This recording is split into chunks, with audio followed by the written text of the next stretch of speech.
এই যে এখন সবাই নায়িকা হয়ে যাচ্ছে, আর ওই আমলটা যখন আপনারা কষ্ট করে নায়িকা হতেন, কষ্ট লাগে না এই দুটো জিনিস ভাবলে? অবশ্যই কষ্ট লাগে, যার জন্য তো ইন্ডাস্ট্রি অনেকটা থমকে গেছে। এটা তো কৃষ্টি কালচার, কালচার সাইডটা কতটুকু পরিপক্ক, সেটা হতে পারে অভিনয়, নাচ। তো এইটা না ছিল একটা কম্পিটিশনের মধ্য দিয়েই আসতো নায়িকারা। আমি যেমন অনেক ছোটবেলা থেকেই নাচ করি, আমার ব্যাকগ্রাউন্ড যদি বলা হয়।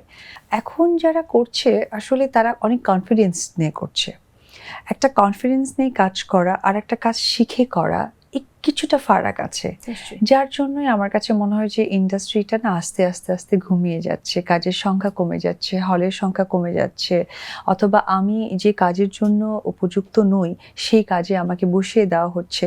আমি স্পেসিফিক কিছু বলবো না, বাট আমার কাছে মনে হয় যে প্রপার একটা মানুষকে গড়ে ওঠানোর পরেই আসলে নায়ক নায়িকা অথবা চলচ্চিত্রের মেইন জায়গা